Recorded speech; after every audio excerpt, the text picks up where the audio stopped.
The opinions expressed on the following audio program are solely those of the host and the guests. Burner Podcast is an independently produced, not-for-profit show and is not associated with the Burning Man organization or its subsidiaries. The views expressed are not representative of the entire Burning Man community and are presented here for entertainment purposes only. In short, calm the fuck down. It's just a podcast. All right, it's episode number 73, and it is 241 days till the man burns as of this recording. Thank you to Cody Cannon for leaving us that wonderful comment about the Otto Von Danger interview.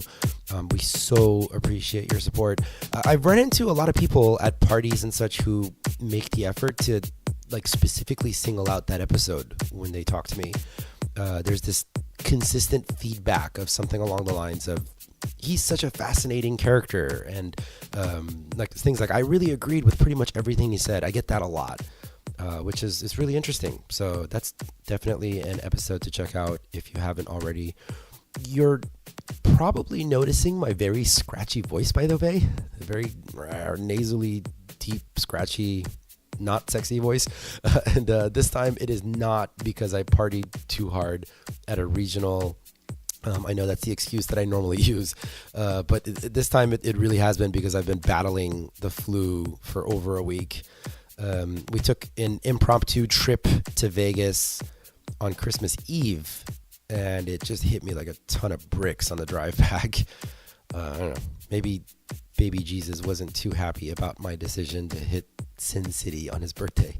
But the funny thing is I've had it in my head all these years that I've not been catching the flu, and it's always just been like a common cold. And I remember really distinctly, I was 25 years old, I think, and I was walking somewhere with a group of my friends, and I said that I had the flu, and they all laughed at me and were like, no, dude, if you had the flu, you'd be bedridden. You just have a cold. So ever since then, I just always thought that I'd been catching the common cold every year, even though I've been getting the fever and the body aches and the loss of voice and the whole shebang. And, I don't know. Here I was thinking I'm just being a little bitch. But, so, I never got the flu shot for that reason. And then I learned this past week that I've been doing it the hard way every year because of some passing comment that my dumbass friends made almost a decade ago. So anyway, somehow I accidentally stumbled into being an anti-vaxxer. So flu shot next year for sure. For sure. I'm not going through this again.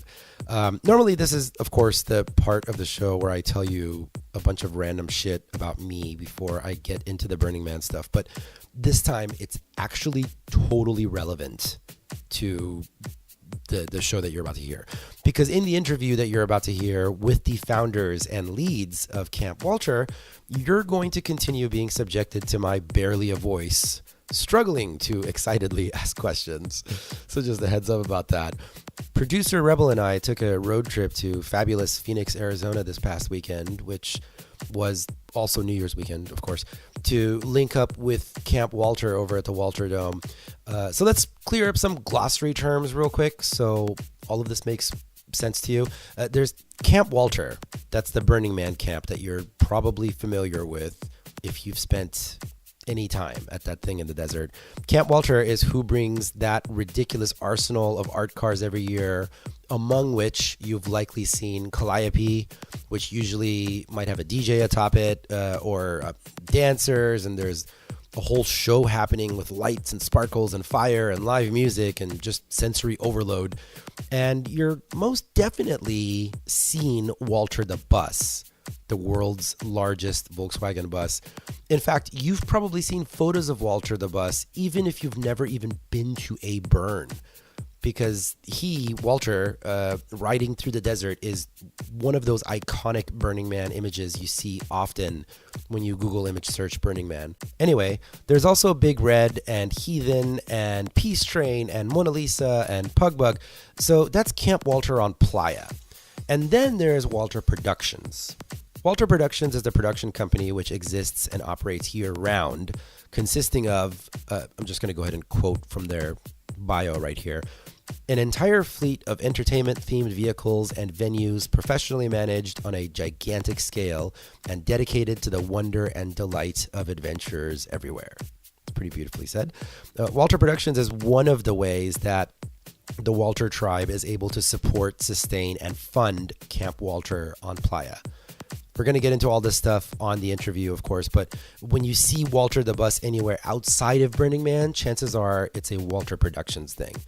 So after we recorded the interview that you're about to hear with at the Walter Dome, which, by the way, is just one of the facilities that the Walter crew has where they create all this magic, producer Rebel and I got to experience the whole Walter show in person.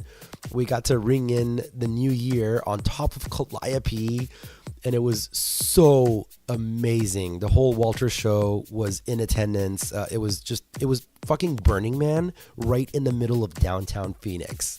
Just absolutely the most perfect way I could have imagined ringing in the new year with our amazing new friends, whom you're about to get to know quite intimately, by the way. Mary and Kirk, the founders of Camp Walter, as well as Ricky, who wears many hats for Walter and whose reputation tends to precede him. People always say, "Oh my God, I love Ricky." I hear it all the time. Let me tell you something, by the way. People just generally rave about Camp Walter.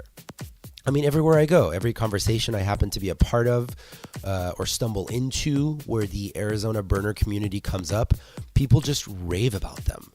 Troy from episode number 68 of this show was telling me, like, dude, you really got to sit down with Camp Walter. And then when Tony K, the man in pink, was on episode number 70, he was like, dude, you really got to sit down with Camp Walter. So they just keep coming up. The people, they've been chanting, demanding a Camp Walter episode. And we heard you. We heard you. I made up a word. We heard your demands, and here they are. And after the interview, please do stick around for the closing DJ set, which was appropriately recorded at the Pink Party at Burning Man 2017. Joe P and DJ Humble Guy going back to back on top of Calliope. So stay tuned for that after the talk. So we're going to play you about an hour of that set. If you want to follow along with today's conversation, you can visit walterproductions.com or walterthebus.org. And there's all kinds of photos and stuff, so you can get some more frames of reference for some of the topics that are being discussed. But without further whatever, let's get into it. Today's episode is entitled Peace, Love, and Walter. Camp Walter is definitely coming back on, by the way. We only barely scratched the surface of their importance to the Arizona and the international community. I go by Mr. Arash, even though nobody calls me Mr. Welcome to Burner Podcast.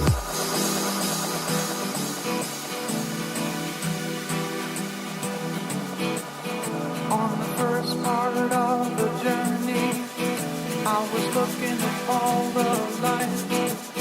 There were plants and birds and rocks and things. There were sand and hills and rain. The first thing I met was a fly with the bugs and the sky with no clouds. The heat was hot and the ground was dry, but the air was full of sound. I've been through the desert on a horse with no name. It felt good to be out of the rain.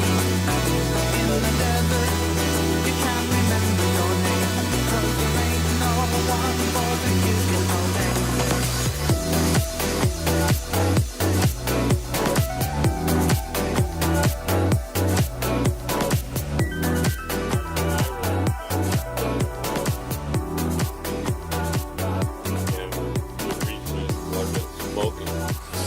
For over 50 years. Yeah.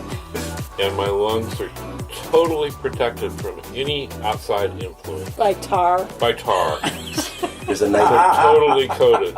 a nice thick coat of lung cancer right around. And I'm perfectly fine. Hell, my grandfather didn't quit smoking until he was 80, and he lived another 22 years. Yeah. I'm pretty sure if Keith Richards quits smoking and drinking, he'll just die. He's done. Yeah. I had my last cigarette on Playa, what is it, 2 years ago, 3 years ago? The year that it was like just the dustiest year ever. 3 years ago, Yeah. we were over on the other side. And the playa absolutely helped me in quitting smoking because every time I lit a cigarette, like I was smoking half the fucking playa. So by a burn night, I remember I like smoked half of it, and I'm like, I can't even finish this cigarette, and that was the last one. Nice. One last little smoking story. Nice. So there's a fella named Dave Hahn who's a climber, and outside of 3 Sherpas. He has the most summits of Everest in history. He has 15 summits of Everest. Now, I know Dave very well. He stayed at our home in California for a while, and he and Kirk, little brother, on Everest, first attempt. Anyway, Dave's major complaint every time he's at Camp 6, which is the final assault camp, is that typically the weather up there prohibits smoking. Because it can't light it? Because the wind. You can't get the damn thing lit.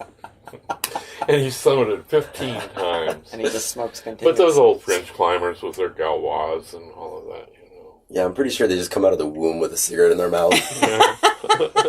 Cutting a piece of cheese. Anyway, I won't tell any more stories. Yeah, right. Oh, God, how are we going to fill the next hour and a half then? I thought this was 15 minutes. I've got a nap coming up. You have a heart out, another radio interview? We'll wake you up partway after. We will be waking Ricky up during the interview. That's quite all right. That's why I have you two here, so we can keep the conversation going. Ricky's sleeping. No, I've absolutely had shows where we've recorded and like 20 minutes into it, I'm like, fuck, I have another hour and a half to fill. I don't know what to talk to this person about. I mean, nobody on this show, obviously. But No, other shows. Well, let's do this. I want to go around and have each of you introduce yourselves so that the listener can associate your voice with a name. You're going to say what your role with Camp Walter is, if there is such a thing, if you could describe it in such a way. And I also want you to share with me your favorite, most sinful food that you just feel no pride whatsoever and lots of shame in eating whenever you eat it. So we'll start with this side. Sure. So my name's Kirk Strawn, and I, along with my wife Mary, are the founders of Camp Walter. And my most sinful food is carrot raisin salad. Carrot raisin salad? Yeah, that's not fair at all. So the raisins get all like swollen and plump, and it swims in this really almost disgustingly like creamy sauce, and then shredded carrots, and it is my favorite food in the entire world. That And doesn't feel very sinful, It's though. disgusting. It is. It's so It's like sinful. mayonnaise It's and so sour sinful. cream. And It is so sinful. Yeah. No, you had me at mayonnaise. That's all I needed. And I'm Mary Strawn, and like Kirk said, co-founder of Camp Walter, now mom and dad of Camp Walter.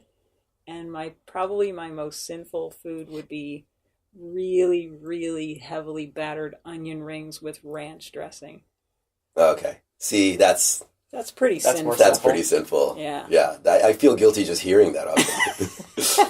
Just goes right to my hips. My name is Ricky Foley, and if Kirk is the dad and Mary is the mom, then I'm the crazy uncle. And you can get enough of me at a Thanksgiving dinner or a Christmas dinner, but when I leave, everybody's pretty much glad to see me go. And my most sinful food comes from childhood, probably, when Mom used to make chocolate chip cookie dough and put them in the wax paper rolls and put them in the freezer. And then I'd sneak into the freezer a few days later, and I'd take one out, and I'd take it to my bedroom, and I'd eat the whole thing after thought out. And if that's the most sinful thing I've ever done, then it's Ricky, probably, that is not the most sinful that's thing probably you've a ever done. lie. See, Kirk, let me tell you something. Your answer was almost like when you go for a job interview and they say, "What's your biggest weakness?" And you're like, "I'm such a perfectionist. Yeah. I just work way too hard, and I work think that's too my hard." problem." Exactly.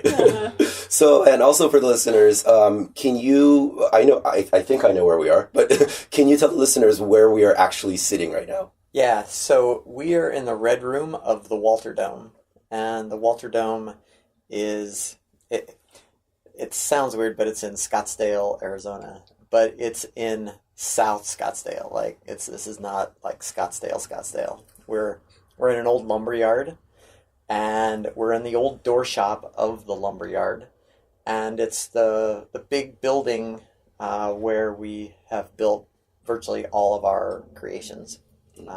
All of our vehicles have, to some extent, been built in this big room that we're in. And there's a little music stage right outside of the room that we're in. And it's so quiet in this room because this was going to be a recording studio for when bands would play on the little stage in our makerspace.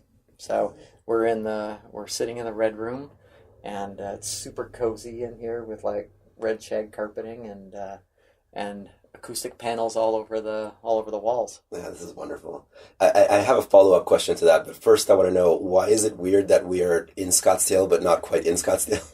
Because Scottsdale like has this whole like image of glitzy kind of high-end Scottsdale. I don't know any other way to say it. Yeah. Scottsdale. And but we're in the dregs of Scottsdale. We're south. Like we're way, way south. And we're right where Tempe, which is kind of where ASU is at, and a really kind of progressive, cool town, and Phoenix, which is a really rapidly evolving scene, and South Scottsdale. They all come together right where we are right now. Yeah. You're like the center of the Scottsdale universe. We're like the navel of this whole area. That explains why I want to keep picking it. Well, I don't know about that reference to anatomy. I'm thinking of another one. But it's revitalizing. South Scottsdale has changed. I've been here for over 50 years now, and it's a lot different. There's a lot of not clubs, but bars, restaurants, shopping, more casual than, say, the rest of Scottsdale has a reputation of being. Yeah, it's kind of cool. Like in this little area where we are right now, it's like last night Mary and I were out to dinner just kitty corner from here, like where the canal kind of comes up, and it really is changing. Like the whole of the valley, this whole valley is ramping up and just getting really interesting. And I think the whole Phoenix idea of sort of the Phoenix bird, it burns up, and then next thing you know, another one comes out of the ashes, is really happening in the valley. Like it's a really exciting time to live here. Yeah. How long have you guys been in Phoenix? Probably 25 years. Okay. So it's like home now. Yeah, you've been here 50, you said. Well, on and off. Yeah. I have not been here that entire time, but the first time I actually lived here, going to ASU, was 50 years ago next year. Yeah. But I've always seemed to come back here. Opportunities come up, you go off to other places, do other things, but I know a lot of people that have left and come back here. Something about it. ASU was what doesn't have anything to do with the weather. It being 77 degrees out there right now, and it's New Year's Eve tomorrow. No natural disasters. No natural disasters. Yeah, the bird might still be on fire. ASU was what initially brought you here? Yes. Going to school here? What was your major? Oh, my. I have to think about that one.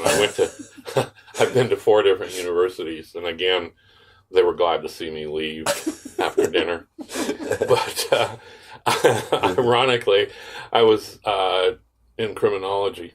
Oh, wow. Yeah. And my life made a drastic change then. I ended up on the other side of the fence for about a decade. Yeah, where were you guys before you actually came to this area? I grew up in Buffalo, New York, and then came here for residency, and have never gone back to Buffalo for many good reasons. But Mary went to MIT, which I think is an interesting part of her history as well. She's a pediatrician. Wow. Can I just say Buffalo has a very special place in my heart? Really? Well, because of Buffalo chicken quesadillas. specifically buffalo wings. That's where it Chicken started. wings. Oh yeah. That's the magic of it. But tell us more about that. About what actually brought you out here initially. About that time period. Yeah, I was. I had graduated from medical school, and I wanted to go someplace new where it was warm. I wanted nothing to do with the Buffalo winters anymore, and I just wanted a fresh start where I didn't know a single person. And so I interviewed out here and just kind of connected with the residency program and came here for my training, and then met Kirk during my training, and we've been here ever since. Oh, so you were out here at that time as well. Where were you before? Yeah, I was doing my postgraduate medical training as well, so my residency. Yeah. And I'm a family physician. And so Mary and I met at the county hospital when some poor young boy knelt down on a nail and pierced his knee joint and got a septic arthritis. And she consulted me on a Saturday afternoon, and I fell in love with her like the second I saw her. And ironically, the first time you asked me out on a date, it was to go have carrot raisin salad at the county hospital cafeteria. That is true. Thus very the true. carrot raisin salad rears its ugly head again. That's right. Oh, that's the best kind of story when it all like comes back around. If we can find a third reference to that particular food by the end of the show, we've got a winner. So, it turns out on my birthday, I have Here it is. on my birthday I have the orange meal, which is it's an homage to our beginnings. But Mary makes me all food that's orange. Everything's orange. Carrot raisin salad, mandarin oranges, orange juice, Kraft macaroni and cheese, because that's the most orange of all the macaroni and cheeses, and usually like orange peppers, orange whatever, some kind of stuff. So every year, one time per year, which is why it's still decadent to me, I get my carrot raisin salad one time per year. if we can find a way to make that a cake, then I think we're talking real decadence. Wow, that is... There is carrot cake. Carrot cake, raisin. No, it's not something? the same. Raisins in No, it. it's not the same. You gotta... You got to get the mayonnaise in Doesn't there. have to, yeah. You gotta find a way to get mayonnaise into that carrot cake. It's and then more you're like a set. pudding. Pudding. So you two, all right. So there we are. Now, so we have you two connected here. Where are you 25 years ago, Ricky? Do you remember? When these two are meeting and there's a nail being driven through a knee. What year is it now? 17? It's like 80. So 90. Yeah, 89, 90. 89. 91. Milli Vanilli's still That kind of time. rocking it. in the Bay Area, Ooh.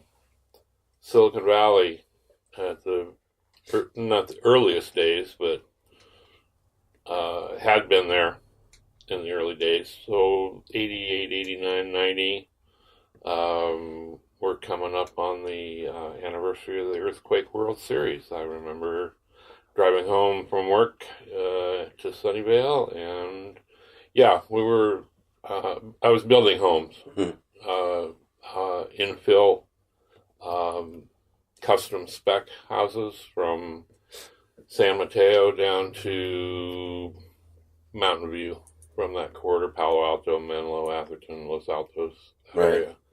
So I was building homes, and had been there for probably most of the 80s. Moved back here to Phoenix in 92. You said you remember driving home when the earthquake hit? Yeah, coming down the 280, Oh, wow. coming from I'd been up in San Mateo, and I was coming back to Sunnyvale to see watch the game. Yeah. I'd been to games 1 and 2 in Oakland. Had season tickets in Oakland for many years, Oakland A's. But driving home down 280, just almost to Cupertino exit there, and I thought all 4 tires had blown out on my truck Oh, wow. at the same time, because just, you're driving and you're moving, so the relationship to the outside world is moving also. And then suddenly I realized everybody else had flat tires too, because they were all going every which way. So, Wow. but yeah. I didn't know you were building homes. And then Ricky's built homes for us as well. So the Walter Dome where we are at is one of Ricky's projects. He was worked with his brother and basically converted this old door shop, which Ricky will confirm as well, it was a wreck. This building was a wreck, and brought it back, and it's become kind of Walter's home. Over the last 10 years, and at Burning Man every year we build our home. We have about 240 people that are in Camp Walter, and Ricky's always kind of first one on, helps us kind of set up our home there. You're still a home builder. Yeah, kind of, yeah. That's always one of my favorite moments when we're having these, like, when we're kind of getting people's histories, when all of a sudden they realize, oh, it makes sense that you do this thing. There was this other part that I didn't know. So, I mean, but just even you're building homes there. I'm guessing Burning Man came into your consciousness sooner than you two, just because it was out there. Oh, no. I could be wrong. No, I had only heard of Burning Man from the early days. Only heard of it. Wayback Machine, Haight-Ashbury days, Golden Gate Park, literally hundreds of thousands of people in free concerts in Golden Gate Park, Fillmore, whatever. And I kind of felt that Burning Man ruined the hippie movement. Yeah. But everything changes. It's part of, entropy, chaos, all that. We as a group, core group of Walter, we firmly believe in chaos as a positive force, and entropy as a positive developing force. Am I using the empirical we here? No, it's just that you're sitting next to Mary, which you are like totally polar opposite. Ricky creates chaos, and we benefit intensely from that creation of chaos.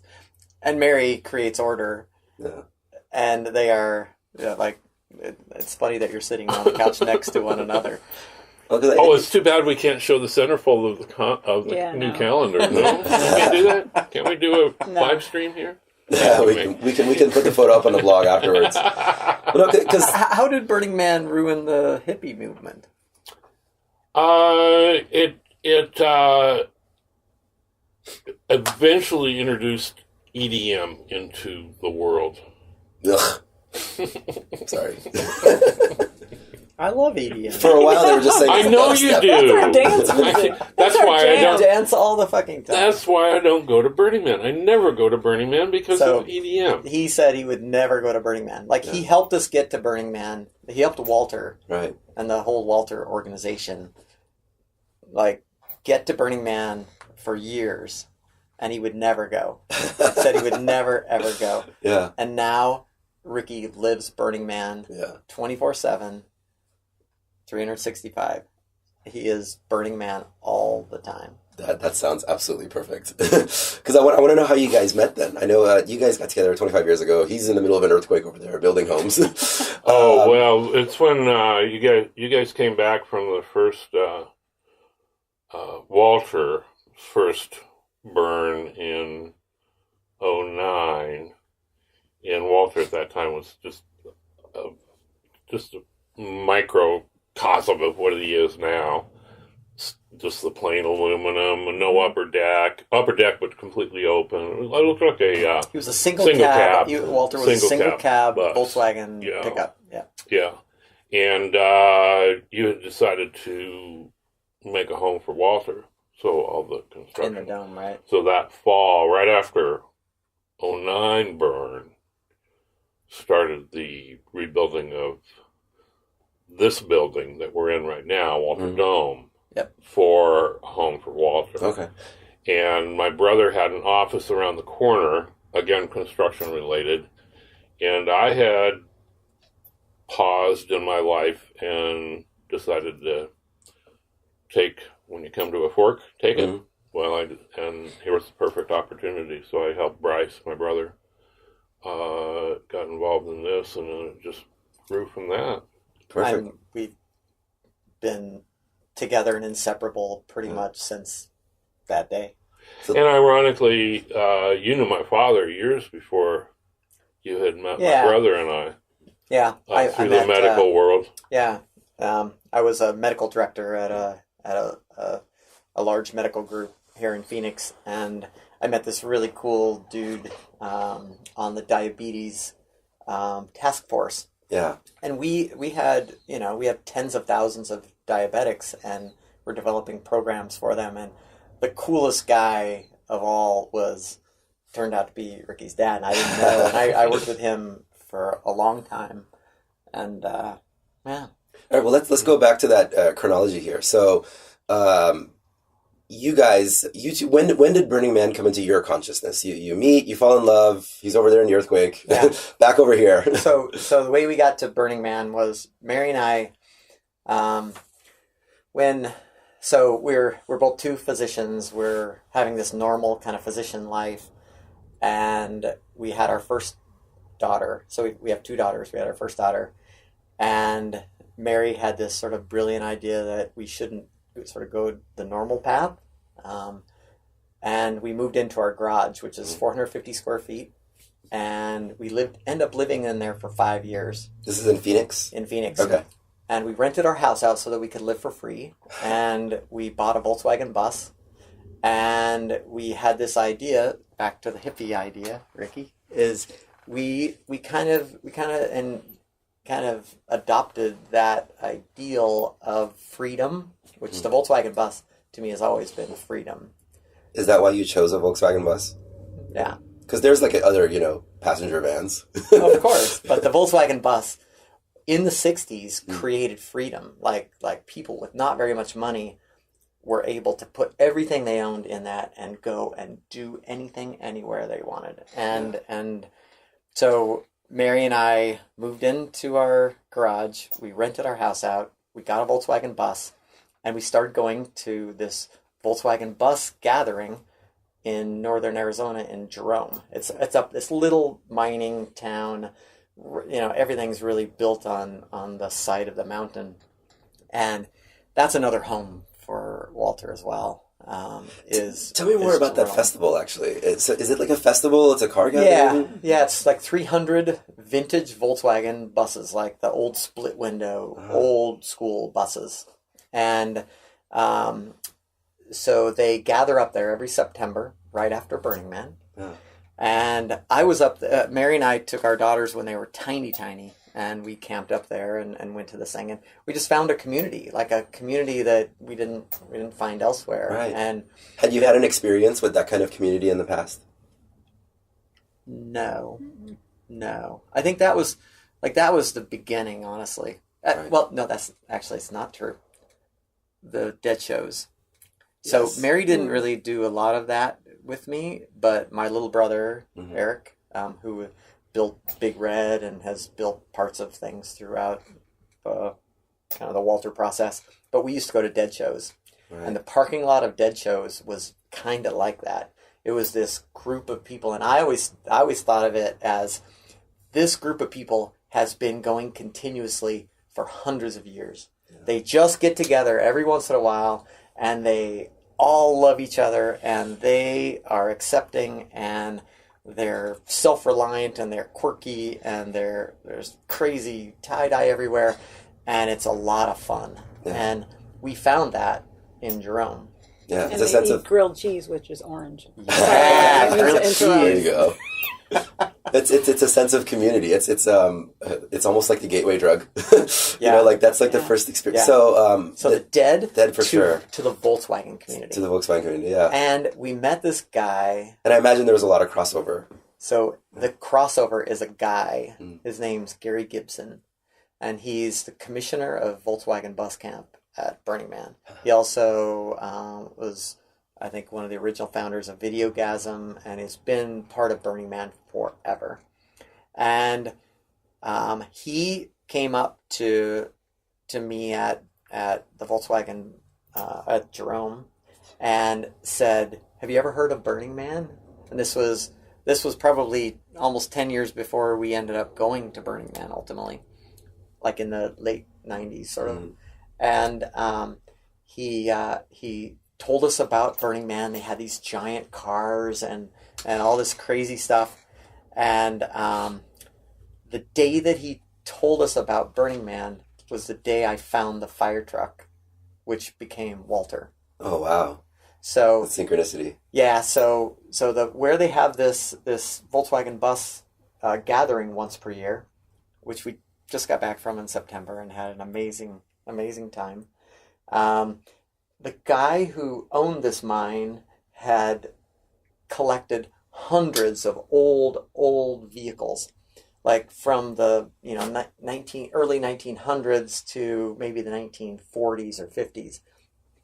But he had this one thing. It was this 1963 Walter airport crash truck, which is a split window, rear-engined fire truck that looks, for all intents and purposes, like a Volkswagen bus. It has a short wheelbase, gigantic tires. It looks like a bus. And it was a piece of playground equipment, basically. He parked it there. He'd shut it off. It had been a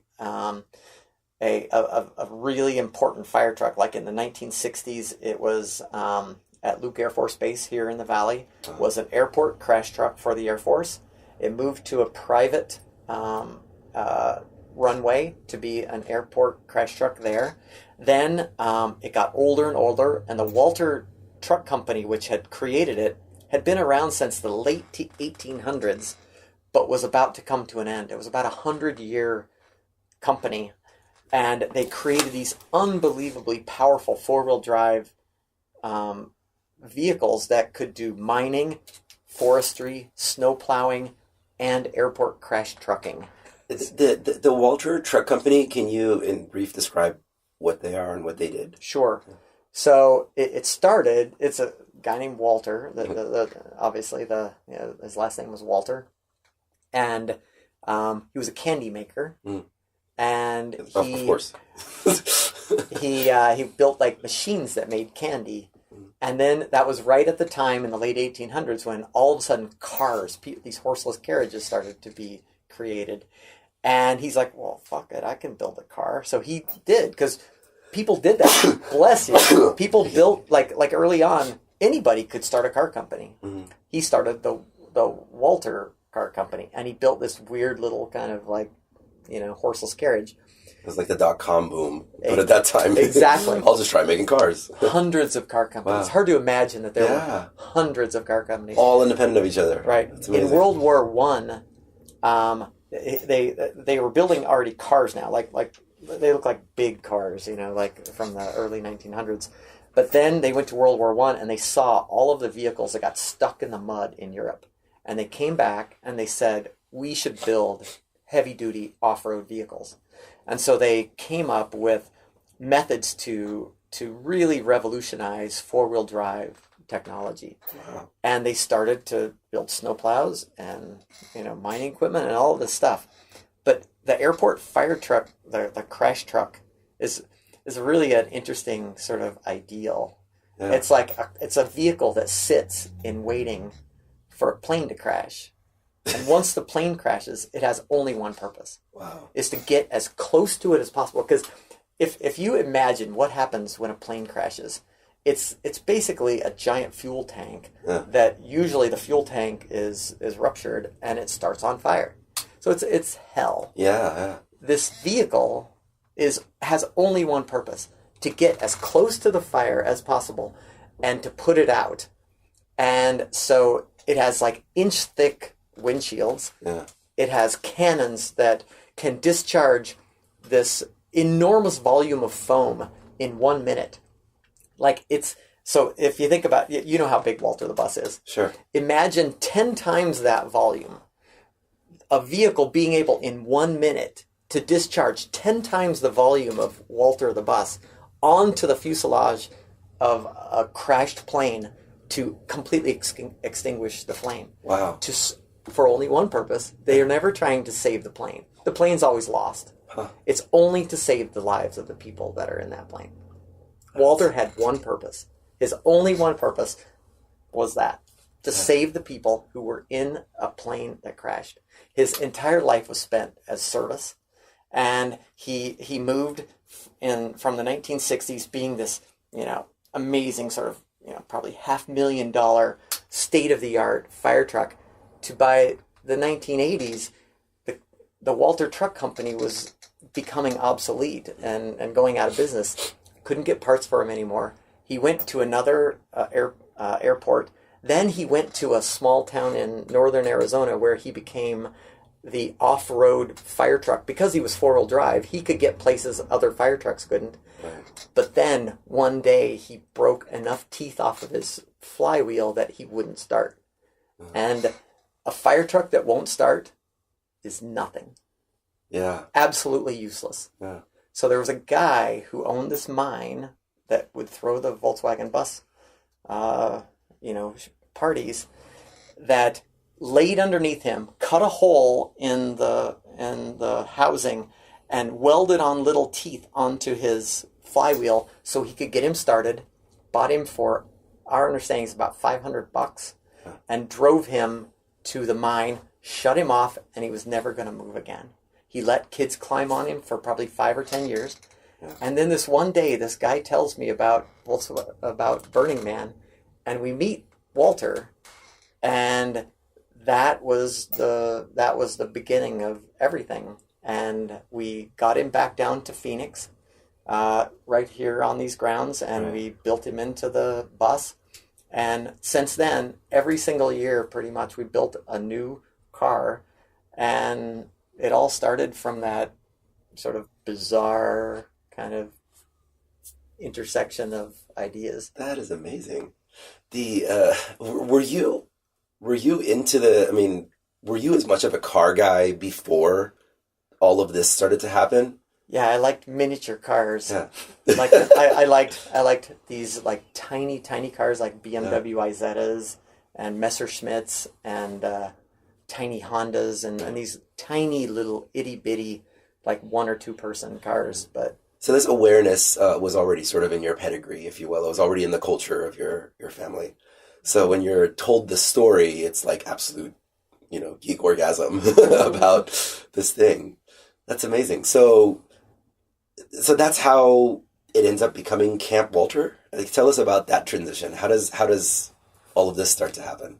So I guess we should talk about your first burn then, huh? Yeah, that would be where the story goes. So we met Walter, the fire truck, and he still stayed up in Jerome and was there for another, because he would sit there every year. And he was on the side of the mountain, and he would watch every year the Volkswagen bus show up and then leave. Yeah. But he was never going to move. He was like totally there. Yeah. For anybody tripping out, by the way, listeners, like we are talking about an object, not an actual person. Yeah.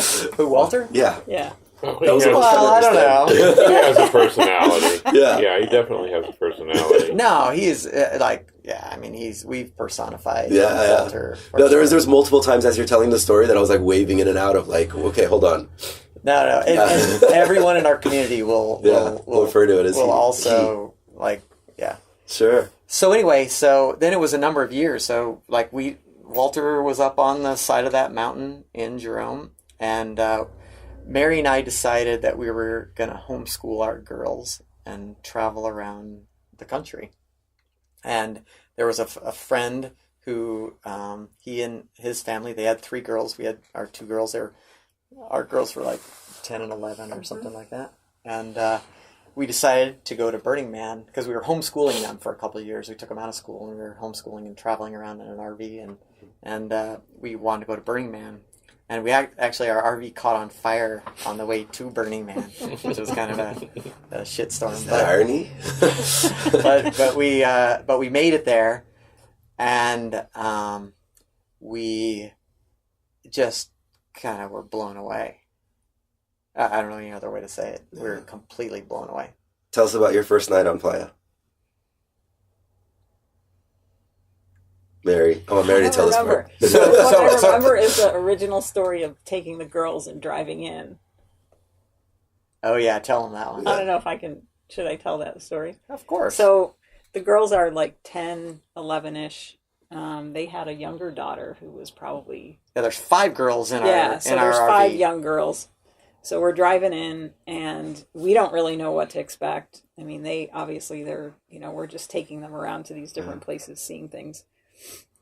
So we're driving in, and the first thing we see, even before we get to the gates, is this, older gentleman, naked, walking along. So the girls, I noticed them, they're all on that side, looking out the window, kind of looking, at the back of this guy. He's How old are walking.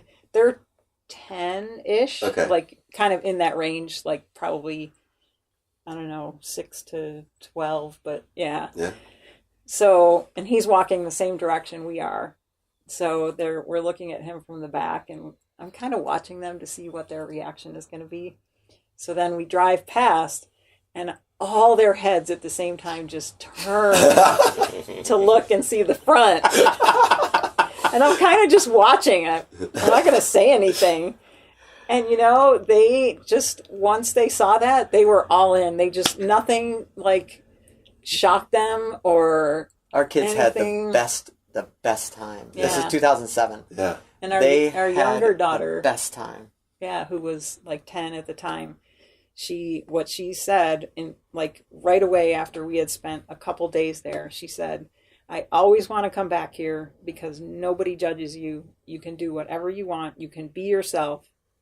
And like she got it. Oh yeah. And we were there for 2 days. Yeah. So, and that we all kind of went through that. Yeah. That realization of that, sense of. Yeah. Last year was their 10th burn. Right. It was Oh their wow. 10th burn. Wow. They're more So- hardcore burners than I am.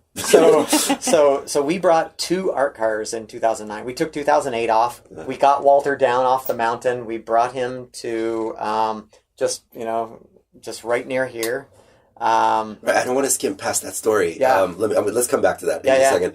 But just even that night on play, I want to say regarding your kids, it's interesting because I imagine that's right around the time that they're starting to develop an awareness of like cliques and groups of kids, and this is the way these kids act. So immediately having this opening to this kind of culture must be a huge thing. Yeah. For that kind of breakthrough. Yeah. And that was partly why we took them out of school, because that was starting to happen, and Right. we saw that sort of in their development. And so that's when we decided to go and do the homeschool and just travel and give them that experience sort of before they got into that heavy duty sort of cliques. And we just wanted them to have that sort of background. So Why did it take you guys so long to go from the time that you learned about Burning Man? I don't know. We were busy raising them. Yeah. Yeah. And we just kind of thought about it. It was something that we wanted to do, but it wasn't like an immediate thing. If we had realized what it was like, we would have been there.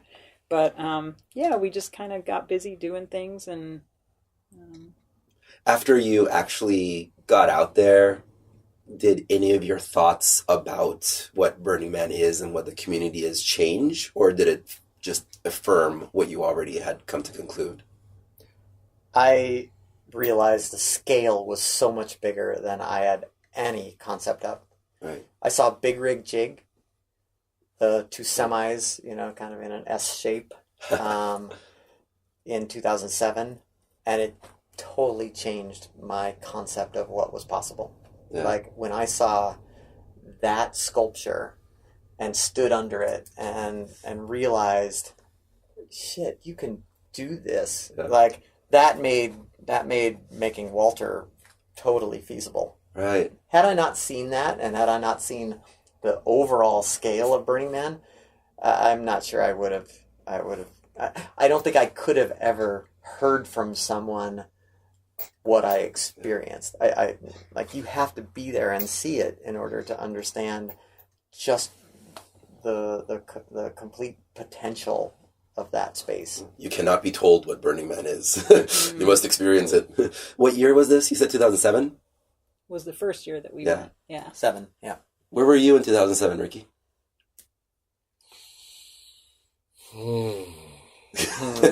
Actually, I was pretty close to homeless at that time. 7. Yep. 10 years ago. Yep. I flew my life into the side of a mountain, 04, and continued rapidly deteriorating. Massive substance abuse, all kinds, anything. You have to remember, I come from a generation before almost all of our tribe members. I was getting interested in these kind of activities and these kind of people and these kind of thoughts during the beatnik era. Gregory Corso, Lawrence Ferlinghetti, Jack Kerouac, Neil Cassidy, Ken Kesey, all that Haight-Ashbury scene.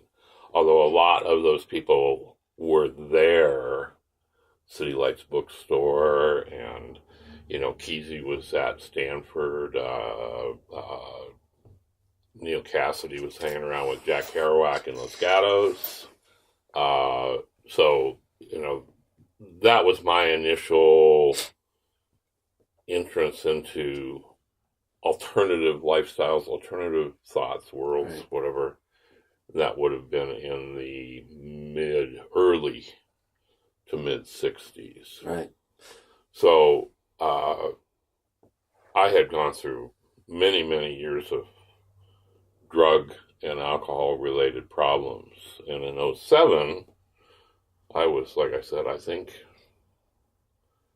don't know where I was living. And it doesn't really matter. But managed to pull myself back together a little bit, and that's when I hooked up with these guys. And, with much browbeating from Mary and threats from Kirk that I'll never be able to come around here again, or I won't be able to have any fun with these people unless I straighten my act up, God damn it. What year did you guys meet? Move out of the Red Room. I used to live in this room that we're That's sitting right. in You here. lived in this room. I forgot that. Yeah, that was years ago. You said, so in 2007, you were here in Phoenix at that time, or were you in the Bay Area at the time that they were having their first burn? Oh, I was here. Yeah, You were here, okay. We had moved back here from the Bay Area in 92 at that time. So how did you guys meet? Well, just through the building of the construction work, the physical construction work that was going on in this building. I just pretty much started. I mean, the big doors weren't even in yet.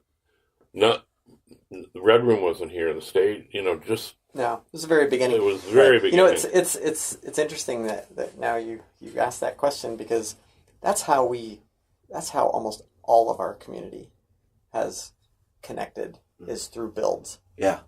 How were you introduced, though? Through Bryce. Through Bryce. Through Bryce Ricky's has the brother. office over here on the corner. So we got Walter down off the mountain. Right. So that makes sense. What year was that? 2008. Okay. So Mary and I had gone to Burning Man, and we were like, oh, this was so awesome. We want to do this, and we want to bring something back. And we knew Walter was up there. This guy who owned him had never sold anything. Like, he would never sell anything. He's like a heavy equipment hoarder, hundreds, acres and acres of filled with this. We finally got him to trade us for a Volkswagen bus. The fire truck, and he brought the fire truck down here. We put it in one of the bays back at the back of the lumberyard here, and it was Ricky's brother's bay. Yeah. And we put it in there. So was the lumberyard here just storage for you guys, or how did you guys get connected with this? Yeah, so this is very close to where Mary and I live, or our home is, right. And we were just looking for some place to put it, because we didn't really have a place to put it, and we found this bay in the back here. This is a lumberyard. So this is an old lumberyard, and so there's another part of Walter, which is that everything that has anything to do with Walter has had kind of a previous life. Mm-hmm. Everything, and now I'm realizing Ricky had a previous life. But we take something that had this previous life, and often it's fallen completely into disrepair or has been forgotten. And it gets this amazing second life, whether that's Phoenix or whatever. This lumberyard, all the family-owned lumberyards went out of business in the Lowe's, Home Depot era. But these guys figured out that they had land, so they could rent out space to artists and artisans and craftsmen. And they figured out that there was, sort of other aspects like new doors, new windows, things like that they could do. And so we lucked into being able to be part of that, and they gave us, responsibility for this old door shop, which is what ultimately we turned into kind of the Walter Dome. Right. Yeah. So at that, your first introduction to it, though, was your storage, and you're going to set up Walter over here, start rebuilding it so that you can take it to the 2009 burn. Right, right. Right. And we started gathering more and more people to help us do that. Because, I mean, Mary and I are physicians. We're not welders. We're not fabricators. We're not, lighting people. We're not any of that. So the community grew around the creation of Walter. May I submit? I'm sorry. So you're a pediatrician, family practice doctor? Because the note that I made earlier was family is like the running theme for you guys. Building family, building community. And a lot of things that you guys even said before we started recording, I was kind of picking up on tribe, family. Like little by little, people are gravitated to this kind of energy that you guys have. How did you find people to come and start working on this? I mean, how are you? MySpace, Facebook. You know what? I'll have to say that there is some natural process that I cannot put my finger on that just makes it happen. Right. And it happens continuously, and it's gaining momentum, and I don't know what it is. Well, for instance, Primo, one of the longest term people with the tribe back to really very beginning, he was putting up metal fencing in your backyard at your home. Right? There was a connection, right? There That was was a the connection there. And now he's been, fabricator on Walter and Big Red, Mona Lisa, everything. We're part owners of a new festival here in Phoenix called the Lost Lake Festival.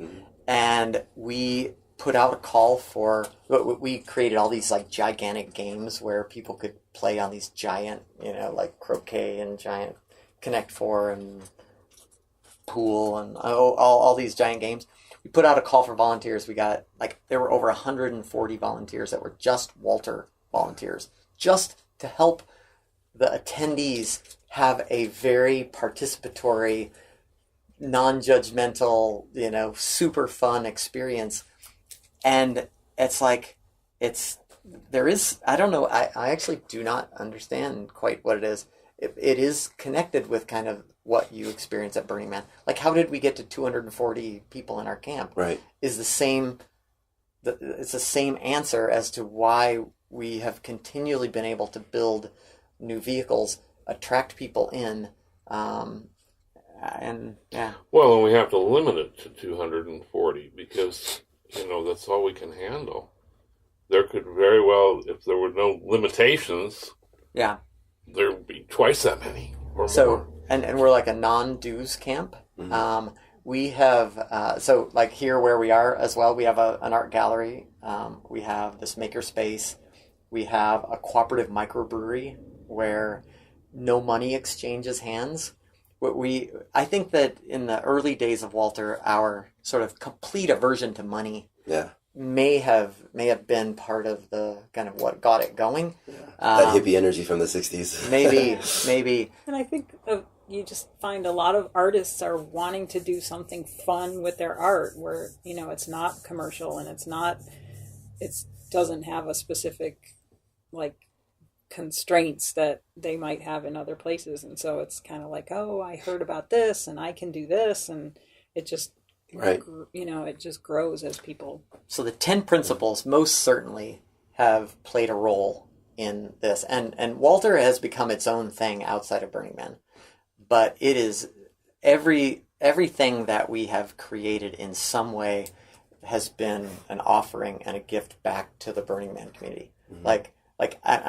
Other than the Walter Dome, we don't pick that up and take that to Burning Man, but this was the platform through which all the things that we have brought to Burning Man have been created, and the community has done all of that. So, but Walter Dome provides space and the gallery to people who are burners that are not associated with the Walter tribe with Camp Walter.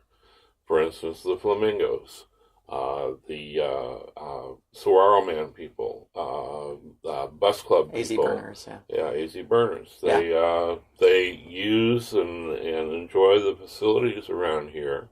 Yeah. So we can't take Walter Dome anywhere, but people can come and use Walter Dome. A very fun thing is people coming into this space don't get it.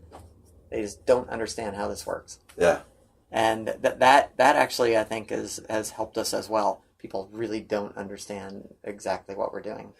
And neither do we. Well, and I agree with that. When we try to explain it to them, then sometimes we figure out just a little bit more of what we're doing here. We really don't have it all yet, but every time we have to try to explain things to people, oh, maybe, yeah, we're kind of doing that, aren't we? Well, I think the thing that I was describing earlier about you guys' immediate energetic connection to family and building family. You found each other because you had a similar energy, and I feel like that energy connected with each other, and then it started to reverberate outwards. And so what you started to manifest little by little is this home that we're describing. And you're wondering, like, people come in, they don't understand what's happening. What they see though is that there is this energetic base. It's almost like you're the sun that these planets will start to be able to revolve around and start to build their own things, and people can spec out and create new things. So that's what I'm saying. Like in 2008, for example, when you guys went and got Walter down here and you found this space, who were like the first handful of people that signed up to start helping you refabricate and build this thing? Yeah, so the father of the other family that went to Burning Man with us the first time, Rob Larson. He's an engineer. He's certainly the founder, along with us of camp. He was one. He and I broke Walter as we were trying to, after we got it down here, we were trying to replace the spark plug wires, and Walter has like an 876 cubic inch gasoline V8 engine that is just bizarre old relic. And you really have to understand what you're doing to play with an engine of that size and of that design. We broke it like within about a week of bringing it down. So we got a mechanic who I knew through vegetable oil diesel conversion systems. And he came and was willing to come and look at Walter, and we explained what we were doing.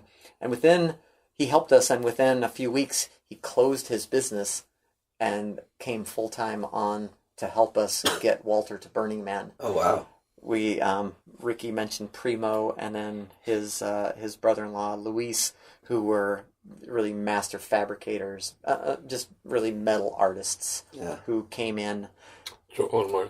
Joel and Martha, they had gone to Burning Man in the year we didn't go, in 2008, with another camp, and they have an LED lighting company. So we had some very, very early LED systems on Walter, kind of at that point. Nathan Ward, who was another metal fabricator. Was Ziggy working here? So Ziggy, he was about 20 years old, from France, had started his own business in one of the back bays where we were building Walter, doing body work. And he, as well, just like Dave Robertson, closed down his business and moved full-time onto helping us get Walter. And from that grew really the kind of the legions of kind of volunteers and others in that community. Yeah. How many people did Camp Walter go to the burn with in 2009? We think 15 to 20. Yeah. But not Ricky. Nope. And we were not a theme camp. Yeah. We had just gotten Walter just far enough to be able to get it to the burn. We hired a contractor to haul it to the kind of the beginning of the road that goes into to Gate out of Gerlach, and we didn't know that guy, the truck driver. He got it ready for us to unload, and the brakes were locked. We couldn't figure out, and turned out dust had gotten into kind of one of the brake pedal or something like that. So we knew enough that we figured out how to completely disconnect the brakes. And I had to drive it in to Burning Man in the middle of the night with no brakes. Walter. And Walter is, like 20,000 pounds and has 55-inch tires, and you don't want to mess around. It turned out I actually did have the emergency brake. I could flip the switch for the emergency brake, which would completely lock them up and just lock solid. But otherwise, I just had to drive him very, very carefully. And then we were in a theme camp, so we drove around through the city, trying to find a place, and finally found this little corner, shut it off, this broken Walter, and had to wait for all of our reinforcements to come in who could kind of get him up and running again. But that's first of all, by the way, the whole screaming no brakes while you're on a bicycle has a whole new meaning for me. Yeah. It could be really no brakes, like literally. The thing I always see with people with art cars on Playa is that like you are tinkering with that thing all week long, and that's what always makes me think like, oh God, I never want to have an art car on Playa. But what was that experience like? Talk about that week. So, like many of the art car owners, for whatever reason, Arizona has now kind of become an art car kind of place, which is really fun for us. But I've lived through some of their experiences, which are very much like our early Walter experiences, and there's so many challenges with logistics and mechanics and operations and all of that, and it was hell. I mean, quite honestly, but the best kind of hell, where like you're just so into that art piece, and even if it ran perfectly, you'd still, probably be just attending to every little piece that doesn't quite work right. But I would say that we've matured through that. We bring 10 to 15 semi-loads of stuff now to Burning Man. We work on our cars throughout. We have full-time mechanics. We just added another mechanic to our team. Walter's 100-year project, right. And all of our vehicles are really being prepared to be able to go for as long as they can. That said, we still tinker with them all week long. We do, we do, but in very different ways. We've learned a lot over 10 years. So you guys come back with the high of that first burn. You had this amazing experience. You've now created a tribe out here. Ricky, you're hearing all these stories, I imagine, and no part of you was thinking, oh, I can't wait to go. Oh, no. Absolutely not. So, okay, here's the story. First burn for me. So it's what I call work week. I've always called work week. All those other lazy fucking hippies call it early access so they can get in and party before the burn opens. They call it a work access pass. So they call it work access pass right now, which is great. I'm finally glad. Anyway, so it's Tuesday of work week. What year is this, Ricky? The year of the big rain when the gate was closed for a day and a half or so. Whenever that was that 2012? 14. So, yeah, because remember how it rained? And Walter was stuck out on the road for a day and a half with Tom. Anyway, so it's Tuesday of work week, and we're here on the property at Walter Dome over by the gallery, and it's like mid-late afternoon, and Kirk walks up with a Ziploc bag and says, "Here, get in your truck and get the fuck out of here." And inside the Ziploc bag is a survival guide, and I've had a number of them. I still have to read one of these days. A ticket and a vehicle pass. And I go, oh, okay, if you say so. So that was Tuesday afternoon. So I immediately called my daughter and said, help, I need a pink party outfit. We do the annual pink party a week later on Tuesday. And she said, okay, got it. So I go home and I'm there for a couple hours. I zip by my daughter's house. I pick up a brown paper bag, grocery bag. It says, do not open until pink party. Throw it in my truck, and by Wednesday mid-morning, I'm going through gate. And nobody knew that I was going to the burn. Because for years before that, Ricky did not go to the burn. And it was so fun.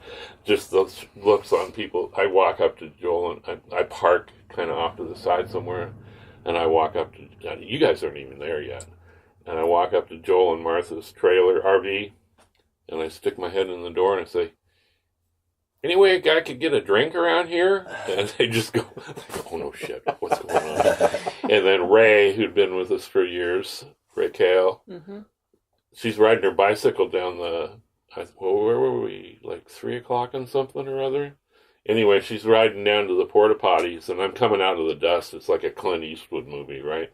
Coming out of the dust, and I got my hat on, and she's on her bicycle, and she's looking, and then she kind of stops, and I kind of raise my head, and she falls over on her bicycle. It actually falls over like in a cartoon. So my first burn was just goofing on people. Yeah. You know, it really... But Ricky had started to manage the logistics and the organization, because, I mean, for anybody who runs a big camp, you know how much, like, what a challenge it is.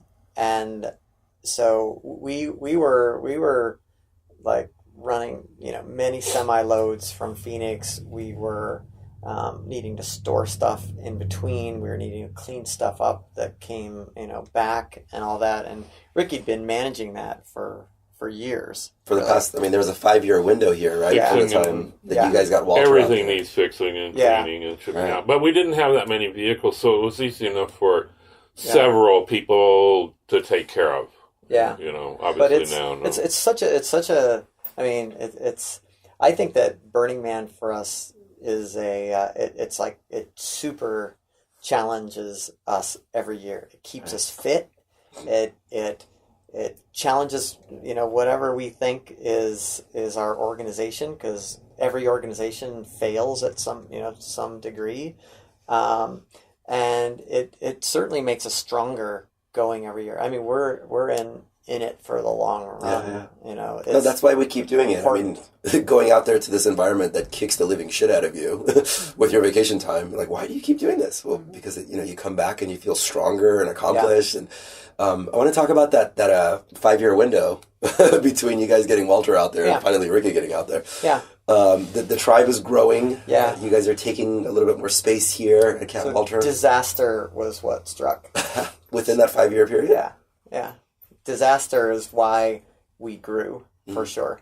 And so Walter, for years, was just an old fire truck sitting up on top of the side of this mountain, and every year he would watch this gathering of hundreds of Volkswagens. He probably, for 15 years, he probably watched that happen. And after we made him into a giant Volkswagen bus, we had the brilliant idea of driving him up. It's a mountain. I mean, it's literally a mountain, like a 8% grade up this, many miles to get him up there. And you can't drive big semis up there, or at least at the time we didn't think that we could. And so we would haul Walter to the bottom of this mountain and we'd drive him up there.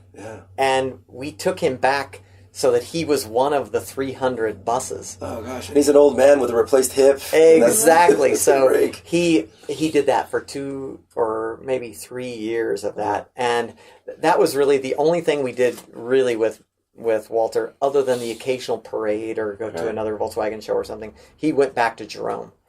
And this one year, Walter was driving back down the mountain, and he blew one of his pistons, and his piston shattered inside of the block.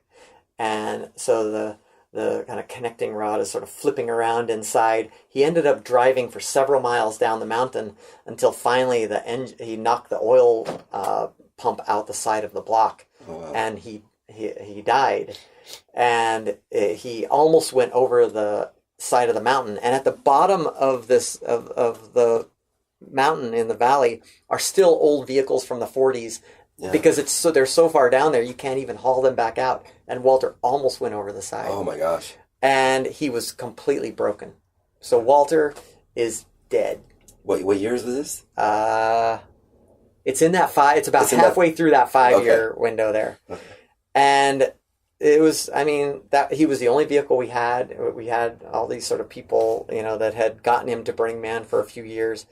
And we brought him back to the Walter Dome, broken, and gathered up all the broken pieces of his, like they took him out of the road and brought them all back. And that was when the community actually gelled. The community gelled around fixing Walter. Yeah. And we went on eBay, found another Walter crash truck, which turned out to be Heathen. He's a 1987, beautiful truck. We were fighting the scrappers, they wanted to pay $3,000 for him or whatever. We beat the scrappers and got him here.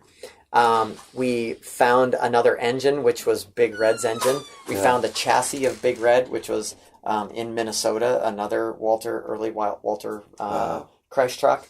And we had our very first fundraiser, which was like we made jewelry out of the old broken pieces of his engine, photographs of Walter, and basically the community gathered, and we ultimately fixed Walter, which was we took Big Red's engine, a 1959 Walter crash truck, put it in, created the Big Red, which is the giant beetle, created Heathen out of that, and that was really the kind of the real growth of Walter. That was the light and under the collective ass of the tribe to really get in there. Yep. How many people were involved at that time?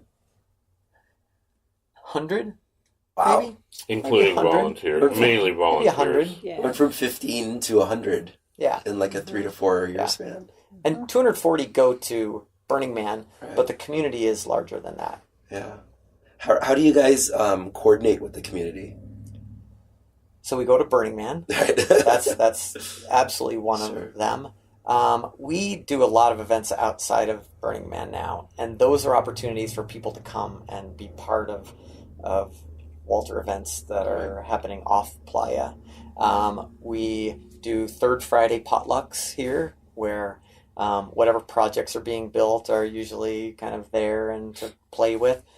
People bring food. Our cooperative microbrewery does supplies all the beer, and that is certainly a part of it. And we throw the occasional party, and our parties are usually really, really fun. So by 2014, by the time Ricky finally made it out to Playa, it was already at like the 240 level. Almost. Like we were probably sub 200, but it was growing. Yeah. But it was growing Yeah. pretty quickly. What about the evolution of the Walter Dome? At what point would you say was like sort of the important time in your history where it really sparked off to become what it is now, which is very much a hub and a home, like a maker and burner home space in Arizona? Yeah, I don't think there's a single event. I think because we built almost everything in here. It's like the builds, which I said are a really important part of the way that we've expanded our community, are build related. There's kind of been continuous builds over the last 10 years that have been going on in here. The last couple of years, we had some other builder partner friends that came in, and that the Walter Dome became very productive. Like for things for giant brands and all of that. But the next phase of the Walter Dome, because I think that's another thing about Walter, is everything is always changing. Like every time you come to the Walter Dome, it's different. No matter, even if it's just a few months in between visits, it's always something different. But now Mary's starting the Walter Hive, which is our not-for-profit arm. And we've been doing community service and really, I guess community service is probably the way to describe it, ever since we started. But now we're going to consolidate that into an entity called the Hive, which will be a 501c3 not-for-profit, and the Walter Dome will become really the home of the Hive. Right. And I guess that's funny that we're describing the nonprofit, because my next question was going to be, over the years, what sorts of fundraising approaches were you guys thinking? Was it events? Is it Walter Productions that was developing at that time? Yeah. So how do we pay for all this? Yeah. So Mary and I have been supporters of Walter from the very beginning. We realized that there's no way we can bring to Playa what we want to bring every year if we don't have a continuous operation. Right. Like you can't have the expertise, you can't get to the technical levels that you need to get to, you can't do the logistics if you're not doing this pretty much every day. Right. And so that's where Walter Productions grew out of that. And we, I would say, sort of to your question, the ability to do events off Playa is why we're a no-dues big camp at Burning Man today. Right.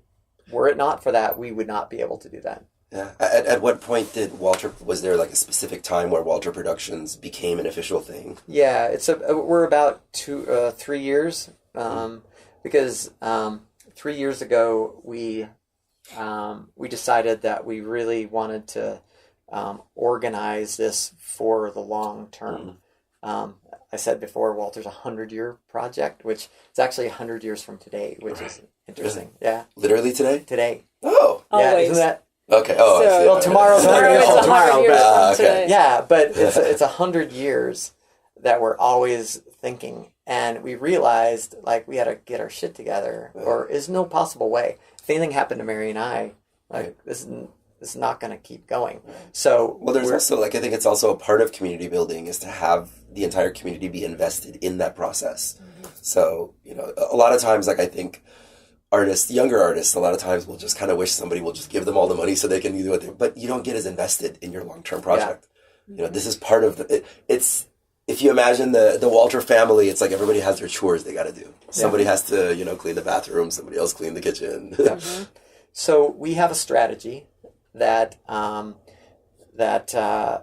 has a kind of an arm right now, which is we have a traveling circus-like show that goes all over the place, and we have been everywhere, and it's just we've learned so much, and it's sort of like Burning Man that really teaches us a lot about how to operate and how to be authentic, but we're also building a home in Phoenix, which is going to be a giant house. It's a house. It's about an 800 square foot bungalow that's been scaled up to 64 times that volume. So the front door will be almost 30 feet tall. It'll have gigantic furniture in it, and it'll be an event space, a space. It'll be a home for Walter for the long term. It'll be built with construction methods that will be at minimum 100 years, sort of thinking about their duration, and that'll really be the economic base for Walter to be able to function regardless of whatever happens to Mary and me. Yeah. And we're so dependent on our volunteer community. I mean, regardless of where the financial support comes. I mean, that's just, we couldn't do it without. No way. What percentage of your volunteers are, for lack of a better description, burners versus a percentage that just like they're makers that live locally and like to build? So I would say that the volunteers, the really invested volunteers, if you look a year or 2 or 3 ago, would have been 80%. They're 80% burners. You think that little? I'm thinking maybe more. 90. I'm maybe thinking 90. More. Yeah. Now, like I think about like we had these huge sort of surge of new volunteers, like when we did the Lost Lake Festival, less than 50%. Right. And I think that, like, if you look at who the volunteers were... For Lost Lake? Yeah. Of the volunteer Lost Lake, I would say that less than 50% of those folks are burners. I didn't recognize, definitely half of those people. Yeah. And that is how we've grown our community. Like, we have an art gallery because we wanted to attract artists into our community. And we have a cooperative brewery because we wanted brewers to come in. And we've moved into new geographic areas as well as new facilities. And every time there's fewer and fewer burners in those circles. And part of what I think everything we do off Playa is absolutely inspired by Burning Man. Yeah. But the people that we're interacting with off playa, the vast majority of those people will never go to Burning Man. Right. The vast majority of people in almost any off playa event are not likely to ever go. Yeah. So it's radical inclusion, civic it is, responsibility. Yeah. And they all respond to, Right. Well, at least, so Walter has its own 10 principles, but the first 3 are the ones that we always go out with, and it's show up, be nice, and clean up your shit. Yeah. And that is that's how we run Camp Walter, Right. and it's taken care of, I would say, 90+% of any problems that we have. It's about showing up, and showing up is an expanded version, definition of what showing up means in terms of bringing your true self and all that. And being nice is super, super important. I mean, that's the killer for a community is when they're not, or at least in our case, and then clean up, leave no trace. Yeah. I guess like part of what I was wondering is, I would imagine it's a common thing for people to get involved with the Walter Dome and with Walter Productions, and then have that be their entry into actually going to their first burn. Absolutely. Would you say it's about half and half if you had to ballpark, or is it people that have been to the burn and then came and found you guys afterwards? I'd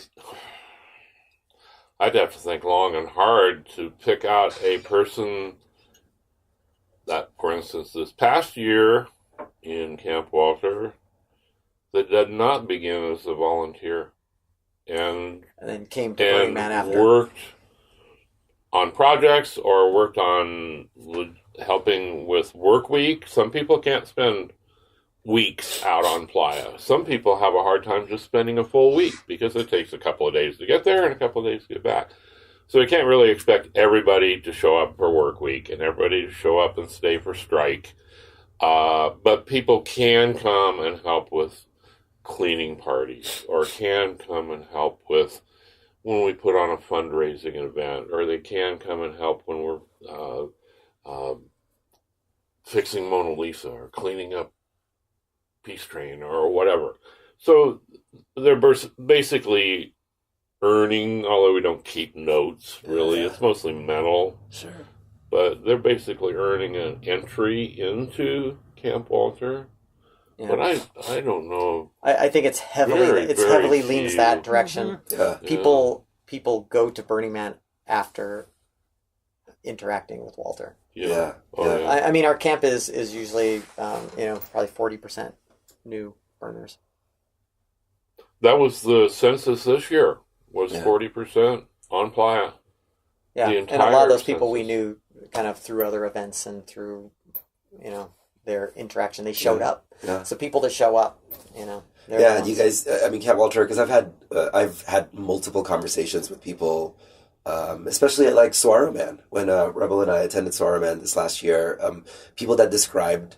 First of all, I met a lot of people at Saguaro Man, the Arizona Regional Burn, who had not attended the burn ever, but this was like their 5th or 6th Saguaro Man, and also they would describe how the Walter Dome and Camp Walter is very much. It's serving all of those things that people desire about attending the burn. They're experiencing that here. So you guys are almost like the Arizona gate into Burning Man. This is where you're doing your dust angels. This is where you're, doing your volunteer shift. And then you finally get out into the playa when you make it out there after a few years. Yeah. So it's really a wonderful service that you guys are providing for this region. I'm wondering, on the Walter Productions part, I like this kind of geeky information because a lot of times when people, this might be inspiration for people in other parts of the world who are looking to what you guys are doing and seeing how they can build their own thing, by trying to serve their community in the way that you guys are. Was Walter Productions an idea that you guys had? Did you have people within the tribe who were, I don't know, entrepreneurial minded, if you will, who took charge of that part of the operation? How does that sort of operate? A number of people. Jennifer Erickson. She's an entrepreneur. Yeah. Absolutely. Jeremy Christian driving Watson is an entrepreneur. and curating. Jeremy Entrepreneurs. Watson. I'm an entrepreneur. Yeah. Well, and you kind of went Ryan. pop health. Yeah. So I started a healthcare company, which was very helpful in being able to actually support Walter. One that would focus on the highest risk people that are in and out of the hospital all the time, and figuring out how to better take care of that population. And so that was sort of like my entrepreneurial training. Mm-hmm. Jennifer Erickson, she would really be like the CEO of Walter. She is as well an entrepreneur. Jeremy Watson, who's our business development person for Walter Productions, has started companies and has been an entrepreneur serial entrepreneur since he was in high school. I think there's an entrepreneurial spirit at that level. Ryan Tucknott, who started here as a volunteer on Sound and Light in Calliope. And an entrepreneur himself. And very, very much that minded. And now he's basically operations director manager. of operations, yeah. What was the very first production officially under Walter Productions? So we started, we would go to Volkswagen bus shows. Mm. We would go to parades. We would go to community events. And Jeremy Watson was friends with some of the guys at Superfly. Superflies are the producers of Bonnaroo in Manchester, Tennessee, Outside Lands in Golden Gate Park. And they invited us to come to Bonnaroo. Mm. And in retrospect, we were ill-prepared to be a professional production company. We had just built Calliope, and we knew Calliope changed everything. Mm. Like, we had a number of vehicles, but Calliope was a game changer.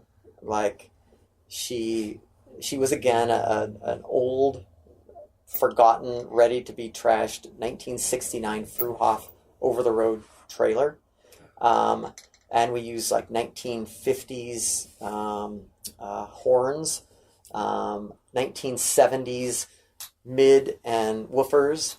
And then modern subwoofers, and created Calliope in the Walter Dome here. We built her here.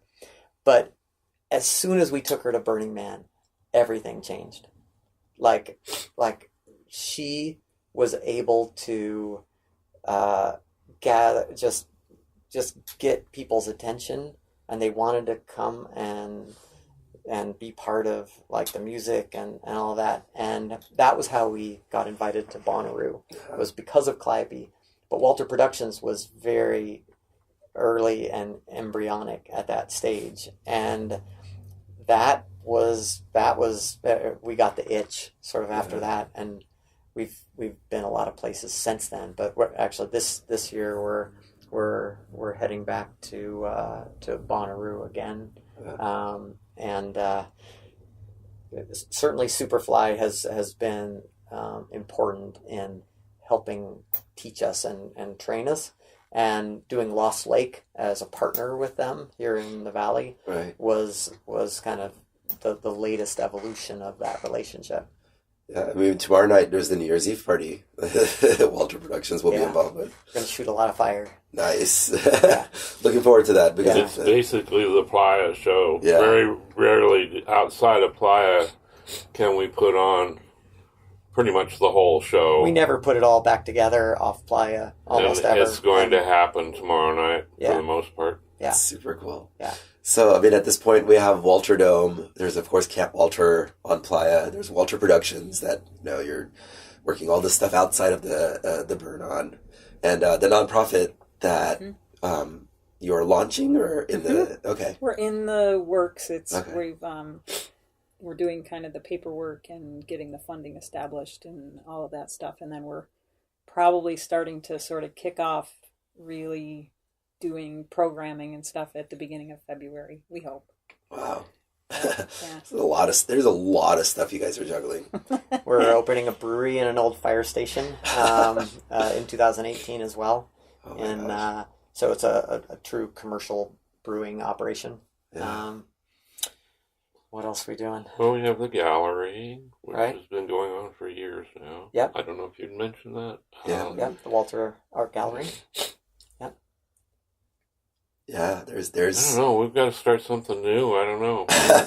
Well, Seem to be sitting around doing nothing a lot right so now. for Camp Walter, we've never had a kitchen, like a community kitchen, and this year we're gonna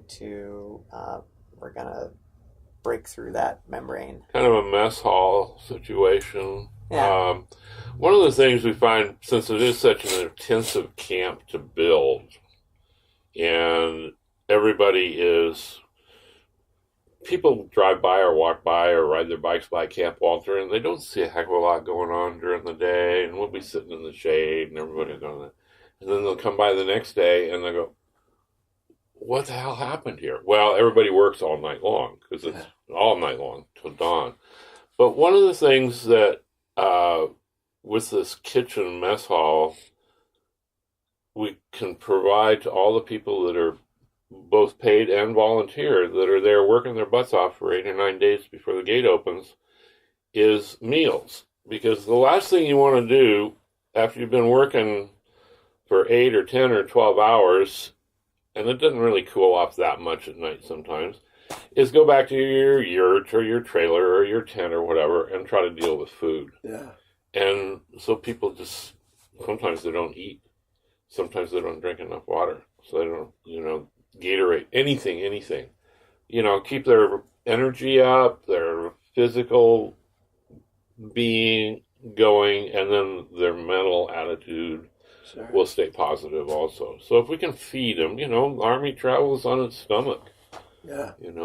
We should probably clarify what paid at Burning Man means. We have a year-round operation here, and we have people that are employed as part of the production company. So we don't make them take vacation to be at Burning Man. In fact, we don't really enforce vacation. Our schedules are so wacky. I mean, you work 100 hours, for a couple weeks, and then we're slow for a little while. But I would imagine you don't have too many employees that are looking at the clock and they can't wait to get off. No. But Burning Man it could be seen as your vacation, and I don't really want to set up the Walter show, Right. But everybody who's on that operational side, they all go to Burning Man. I mean, all of them have come up through Burning Man, and so we don't not pay them when they come to Burning Man. Yeah. But we don't hire people for Burning Man. It's our community. It's almost everyone is volunteer, other than the people who are really Walter production staff. Was that a conscious decision to, for lack of a better description, not hire people for Burning Man? Because I know it's a gray area. But... Yeah. It's I think we're trying to ride that. How do you make this sustainable? How do we be authentic off playa? How do you make that work? And I think that we're probably very cautious as it relates to how we approach that dilemma. Right. And we've directly talked with folks at Burning Man about it. And when we created our walterproductions.com website, we sent it through Burning Man, and we asked them, what do you guys think? And they gave us feedback on some of the images. But so far we've felt supported, and we're really trying to do it right. Right. I wonder, because there are many camps that do have people that they do pay, and we're not necessarily taking a stance one way or another, because I think everybody has their story. But I wonder if you guys, being the size of camp that you are, and the production that you're putting together, have you hit situations where you look at it and you're like, God, I really wish I could just throw money at this, but the more sincere thing to do over here would be to, energize the volunteer base and find a way to approach this that kind of like meets Burning Man. I think probably every year we go to Burning Man and we come out different on the other end. Like what we do off Playa gets bigger every year. And it's in part because we go to Burning Man and we stretch ourselves there. Like we experiment and we push on our capabilities. And I would say that our staff has grown because of Burning Man. Like we realize, holy crap, we'd like to keep doing this off Playa. Yeah. Like we'd love to, we'd love to do more. And that probably pushes us to, when we get back, hire people who've helped us, try to get through stuff. Right. So I feel like we've just been growing really rapidly, I guess, over the last few years. And it coincides, if you saw a graph of the kind of the intensity of production that we're doing on Playa, our staffing is growing probably the same rate. Yeah, the fact that you guys are living this life, the entire year, and you have all the productions going all the time, makes it so that all the pieces fall into place the way they're supposed to, without having to force it once you're actually on Playa. Like it's all sort of aligning where it's supposed to be. Yeah, yeah. It's certainly more that way now. It was choppy before, I think. I think because we didn't do productions very often. Now we're doing productions all the time, and so it is certainly more seamless when we go on Playa. Yeah. Can you tell us a little bit real quick about the Lost Lake Festival? Yeah. So Superfly did festivals, like I said, in Manchester, Tennessee, and in Golden Gate Park, and they were looking for another city, and what they tell us is that in part because we're here, they wanted to pick Phoenix, and Phoenix didn't have a festival of that type. There were some really cool festivals that have been going on in Phoenix, but in the past, but not like what they were envisioning. And they contracted with us. We partnered up to help produce it. Found this park. So it's very Walter. It's a park that so few people kind of had been in. Nobody knew that there was a lake there even. And now everybody in Phoenix knows that that is really it was a lost lake. Yeah. So there was a big industry event in Vegas just a few weeks ago, and there were maybe 5 or 6 finalists of Best New Festival, and this was an international sort of view, and they picked Lost Lake as the Best New Festival, and I just am so proud of like what we and the Phoenix community pulled off to do that. There was art. We brought art from Burning Man. I don't know if you saw Interspecies Communication, which is Ela Lamblin and this group from Seattle. It's this gigantic bird that you could pull on this rope and it would flap its wings. The name of the lake at Lost Lake is called Bird Lake, and so their sculpture was just absolutely perfect for Lost Lake. We shot fire. We had our vehicles there.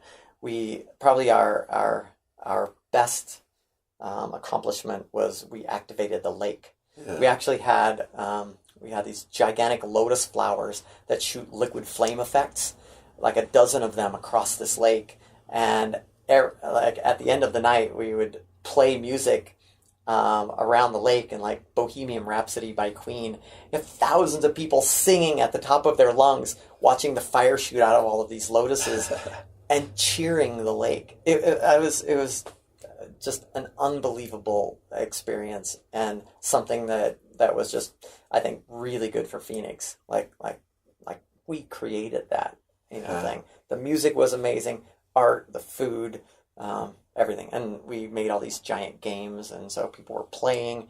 It was very Burning Man. It was so positive, so positive. That's beautiful. So let's say I am a listener from some other part of the country or the world, and I'm looking forward to experiencing Camp Walter. Should I just make it out to the Playa next year? What should I look out for? Are there things that you would recommend, other places that I should get to in order to have some of these experiences? What's on the horizon for Walter Productions in Camp Walter? Yeah. I mean, I would say for Camp Walter, it's like you just show up wherever we are. We've been at 10 and Esplanade for the last couple of years. I don't know where we'll be next year, but yeah, it's like we always try to have something going on, whether it's yoga in the morning or meditation, or, it's a dance party at night, or we'll have some food maybe this year. We're thinking of if we can share more food than we eat, or if there's more, then we'll share that. And then the vehicles are out cruising around, and I hope no one would ever feel like we wouldn't let them on to in our car. We don't do private tours unless it happens to be, something for DPW or for the founders, or, for something. But otherwise, our cars are meant to be flagged down, hopped on, and just be part of the fun. And Playa will be about the only place you would ever be able to see the whole show. Yeah. And there are always things that show up at Camp Walter that we've never really planned out, like Tower of Terror this year. Tower of Terror. Which turned out to be one of the biggest hits in Playa. But it also so fun. Created quite a bit of work for ESD. Ambulances showing up and EMTs showing up. But everybody loved it. That was always going 24 hours a day the entire minor week. Injuries. Minor injuries. Oh, come on, let's tell it. But like so Fred's one of the members of Camp Walter, and a genius, and he created this swing, basically like a merry-go-round swing with two semi-truck axles rated at 30,000 pounds at 100 miles an hour. And there's a pole, so it's like a giant axle between one of the hubs, which is sitting on the playa, one that's up about 25, 30 feet, and then a giant, almost like a bicycle ring with guy wires that go down and support that. Hanging from this big ring are all of these various things to swing on, from silks, so 2 silks, to what looks to me like a giant dream catcher where you can sit on, to a little wicker bench where a couple people can be on, to some sort of S&M sort of contraption that you are strapped into. What could go wrong? Exactly, to a little elementary school swing, and there's all of these swings, and it's completely human powered. Yeah. So, and although our tech team did set up lighting so that from time to time it would look like it was just nicely glowing, and then it would glitch and start strobing and doing all this, and usually at that point somebody would grab the silks and run as fast as they could. And then you're on this thing, and it's going like a bat out of hell. And you don't want to fall off because the next thing's coming around, or the semi-truck tire, which was another one of the swings. You don't want to fall off the dream catcher and look up and see the semi-truck tire, coming at your head. So part of the fun was actually people pulling the next person out as to keep them from getting hurt. And during work week, this big art car full of folks from DPW came and made it go faster than anyone ever did the whole rest of the week, and it didn't break, and I think we got a nod of approval, and so it stayed up the whole week, and it went almost 24 hours a day. There were people swinging on that thing, little kids in the morning, and crazies at night. Oh my gosh. Tower of Terror. So fun. We got to bring it back next year. Very fitting. It was such a good thing. Such a good thing. That's awesome. Well, guys, I'm sure all this information... Thank you so much, by the way, for sitting down and telling us this whole story. On behalf of everyone, I thank you very much for all the work that you do for the community, this amazing thing you bring to the Burn, this community that you've built here that continues to survive on its own, even if the people involved never even make it out to Burning Man. I mean, this is the most important part of it, is that not everybody has the ability. Sometimes there's work, there's life, all kinds of... The thing that kept you guys from making it out there for just under a decade. So thank you for everything that you guys provide and all the time and everything you contribute. And We appreciate your story. So I think everybody can go to the Camp Walter website, Facebook page, get more information if they want to make it out to your potluck that you guys do. What is it, third Friday of the month? Third Fridays when the weather's nice at the Walter Dome. Yeah, that's beautiful. Tons of information for people to explore. Thank you guys so much. This has been really wonderful. Thank you, and thank you for all you're doing with the podcast. And thank you for the gifts, by the way. This has been awesome. The swag. You're welcome.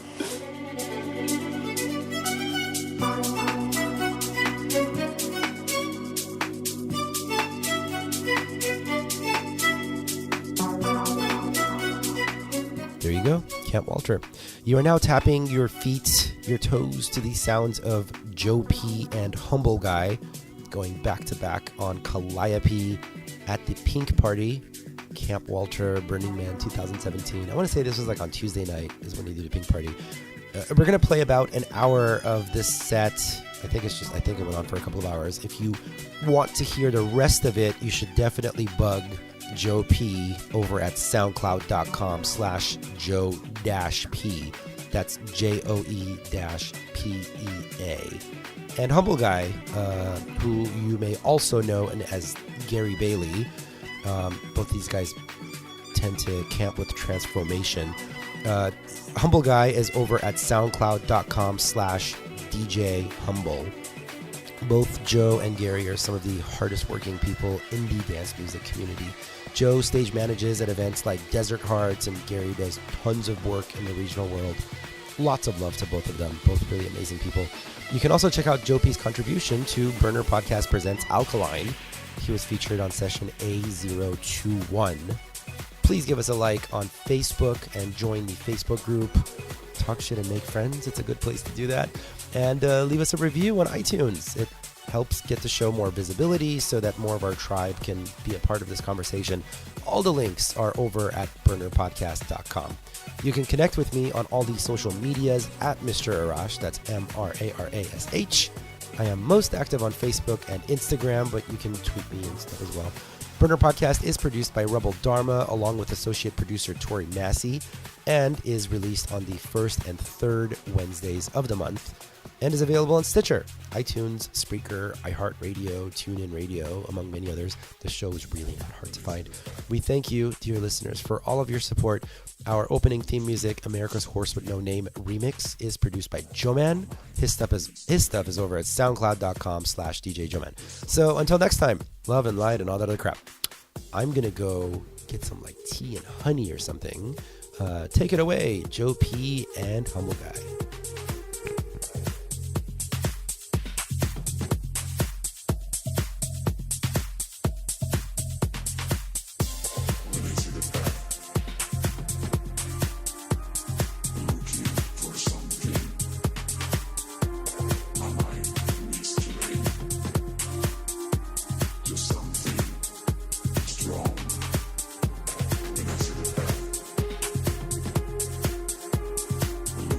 For some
burnerpodcast.com.